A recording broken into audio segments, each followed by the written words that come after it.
Você prefere a verdade ou o conforto das mentiras? Isso a gente pensa a respeito dos outros, quando a gente acha que é dono da verdade. Ou será que a gente tem coragem de admitir que talvez estamos nos enganando porque é confortável? Afinal de contas, o que muda na nossa vida e precisa mudar alguma coisa em nossa vida? Precisa a verdade nos encontrar ou nós encontrarmos a verdade? Não é melhor que todos nos iludimos juntos vendo uma partida de futebol, talvez? Saudações, Leandro Zen. Vamos conversar sobre isso? Nesse canal a gente conversa sobre essas coisas culturais que mudam a nossa vida interior e vice-versa, principalmente vice-versa.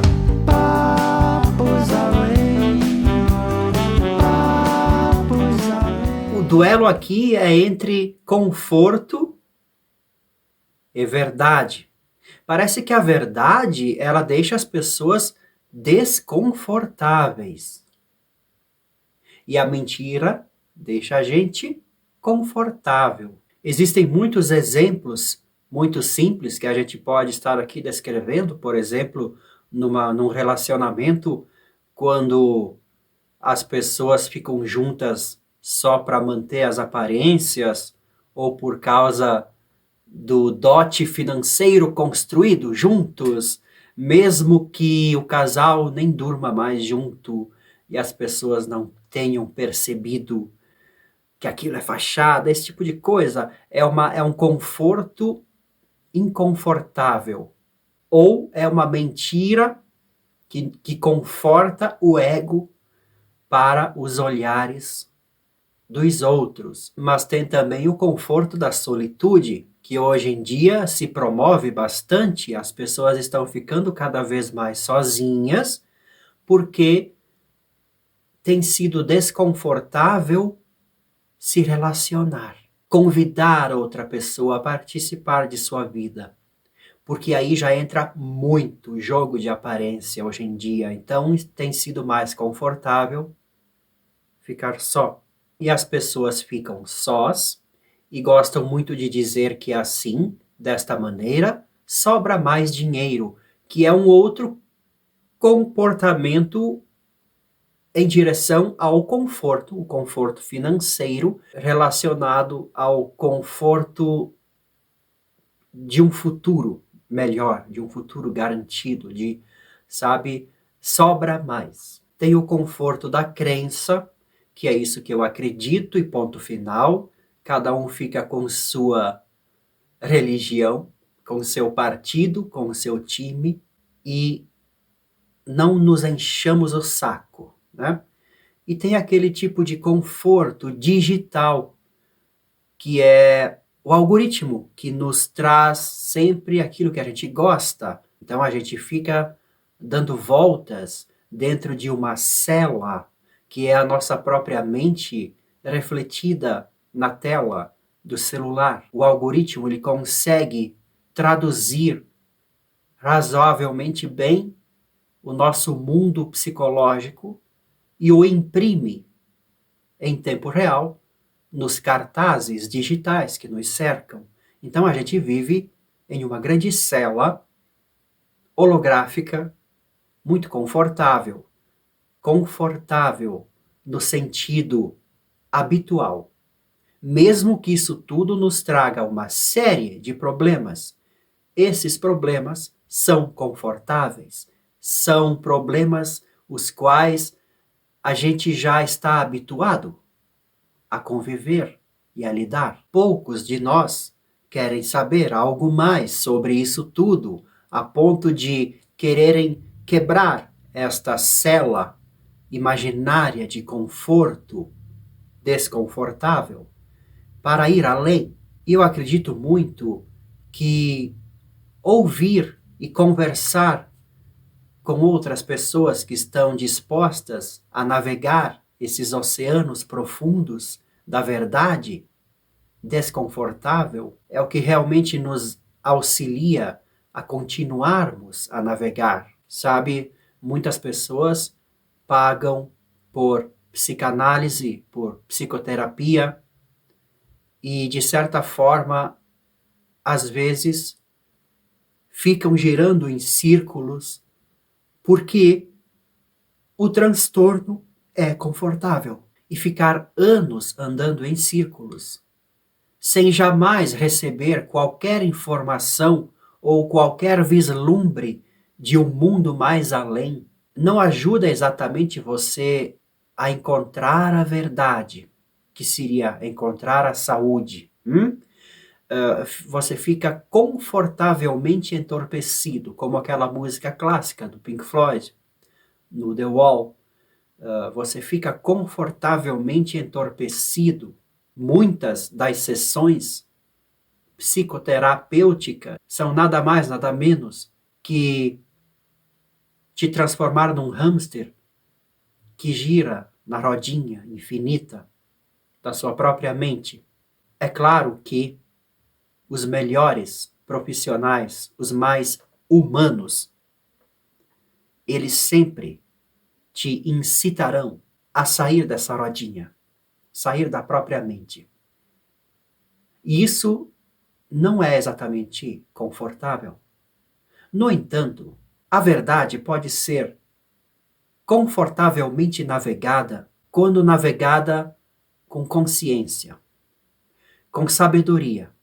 O pessoal da cultura Zen, do Antigo Oriente, eles têm um caminho chamado o caminho do meio. O agir sem agir, o entrar no ritmo da vida para fluir junto com a vida. E a vida está sempre fluindo, sempre mudando, se transformando. Não dá para manter as aparências quando você pula e mergulha na vida como ela é, porque ela está sempre mudando. E para você fluir junto com ela, você não pode criar nenhuma aparência fixa para agradar aos outros ou a si mesmo. Você tem que se transformar, ir se transformando com a vida, dançando com ela a cada compasso, a cada ritmo que muda. E as mudanças acontecem, mesmo que a gente não goste delas, elas acontecem. Num ambiente assim, de tantas mudanças, parece inapropriado para a vida psicológica saudável. Aí que está. A mente tenta organizar as coisas e manter tudo ajustado, porque isso é confortável e também é seguro e vital para a grande biblioteca mental que a gente cria. Biblioteca de pensamentos, de memórias, de emoções. A gente visita essa biblioteca mental e é muito confortável termos tudo em ordem, mas a vida é um terremoto constante. Por isso a mente não gosta muito da ideia de dançar com a vida. Mas a vida treme e há de desmoronar todos os nossos livros de memória e de segurança. Existe uma maneira de tremer junto com a vida confortavelmente, apenas fora desta biblioteca de memórias, apenas superando este estágio mental, psicológico de viver. Para isso, é necessário continuar usando o barquinho da mente, mas de uma forma diferente, conduzindo a mente e não sendo conduzida por ela, porque essa maneira de transformar tudo em segurança é coisa da mente naturalmente funcional. No entanto, quando a gente busca a verdade, e ao ser humano isso é quase que não, é uma necessidade humana, espiritual, porque a mente que vai formando esta biblioteca, ela está formando, na verdade, uma cela de memórias, de coisas falsas. Enquanto a vida continua a se transformar, você fica fechado dentro de um livro de memórias mortas. Então, é natural que a mente faça isso. Se você quer sair dessa cela, você precisa estar muito atento, muito consciente, né? Porque até o próprio mundo que a gente cria aqui fora ou aqui dentro da internet, tudo é um espelho desta cela mental. Você já sentiu esse clima de estar dentro de uma Matrix, né? Quero ver a verdade. Há uma maneira de pular na verdade sem a gente se sentir desconfortável? Sim, sem a mente. A mente é segurança, e é desconforto, e é ilusão. Mas se você colocar uma gota de consciência nesta mente, esta gota, esta essência vai se espalhar pela sua mente, vai acalmar a sua mente como uma reação química. Sabe aquelas químicas que você coloca uma gota e a cor do líquido muda? É mais ou menos isso. Quando você vive com consciência, você entra no fluxo da vida e dança e se mexe e jamais fica parado, e ao mesmo tempo você não se sente desconfortável com essas mudanças todas. E já que falamos em livros, vamos voltar uma casa um pouco, vamos falar um pouquinho mais deste livro de memórias e de imaginações confortáveis que a gente constrói culturalmente, construímos juntos isso tudo. Existem vários livros sagrados, por si só, são uma célula. Mas houve um momento de poesia que aconteceu, que criou aquele livro sagrado, então, para as outras gerações que vieram depois do profeta. O profeta poetizou, virou um livro, e o livro se transformou em uma cela para várias pessoas que tentam interpretar aquela poesia sobre a vida dançante. Parece que a civilização transforma sempre tudo em fórmula. Aí que está o grande erro. E desta única fórmula, existem várias outras fórmulas que vão se construindo com o passar do tempo. Um livro sagrado se transforma em milhões, quer dizer, em centenas de religiões diferentes que trazem interpretações diferentes daquilo que antes era apenas uma poesia sobre a vida dançante. E todo mundo perdeu a essência da vida dançante que levou o poeta a escrever aquelas frases lindas, não é? A gente tem que aprender a ser poeta na vida, dançarinos com a vida, e não transformar esta dança em fórmula, porque aí a gente está construindo livros e sacralizando um monte de bobagens mentais que a gente inventa para nos confortarmos. Com medo de pular dentro da vida, a gente cria regras seguras, totalmente mentais. E a mente não traz conforto, nunca. O que nos trará conforto é pularmos para fora da mente e dançarmos junto com a vida e percebemos a poesia que é o viver. E a poesia, ela se transforma, às vezes ela é alegre, às vezes ela é triste, mas a consciência é sempre presente. Experimenta tudo e sempre está livre de tudo. Tipo, é claro que o funcionamento da mente vai armazenar as lembranças. É normal. Mas você tem que entender que a sua alma não habita nas lembranças. Ela habita na vida que dança. Aquilo que hoje é memória não se transformou exatamente em memória. Memória é tipo uma casca da vida. A vida continua voando, se transformando em milhares de borboletas. Você precisa continuar atento a essa metamorfose. Se você parar na casca que ficou para trás, você vai perder a vida.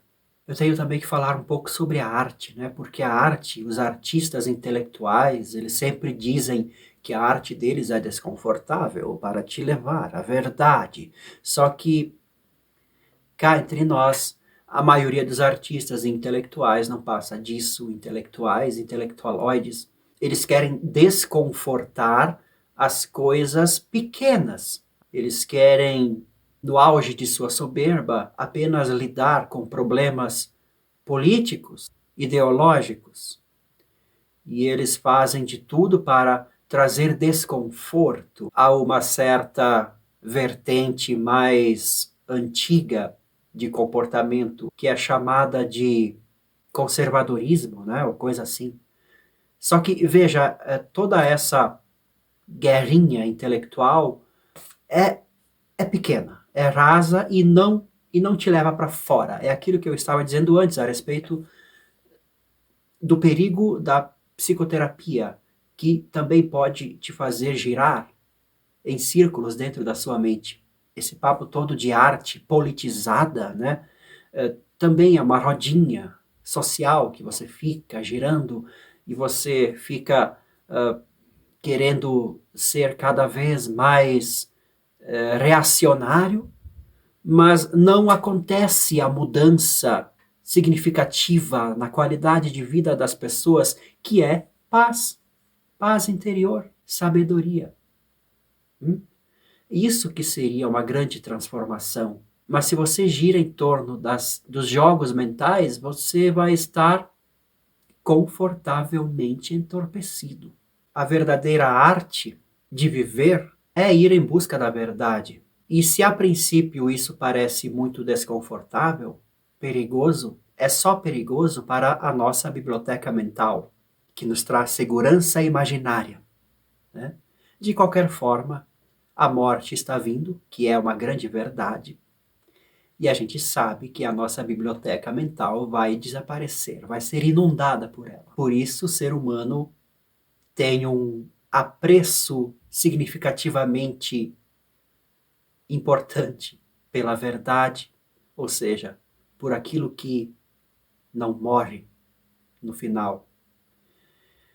Aí que está. Onde todas as nossas memórias ainda vivem, porque memórias estão mortas. Aonde os nossos amores vivem, aonde viveremos para sempre. Qual é a verdade? A princípio, isso traz um desconforto, mas para muitas pessoas, este é o único rio navegável. Bem-vindos aos Papos Além. E se você estiver curioso de saber que tipo de produtos eu vendo, veja aqui na descrição. E a gente se fala até o próximo vídeo.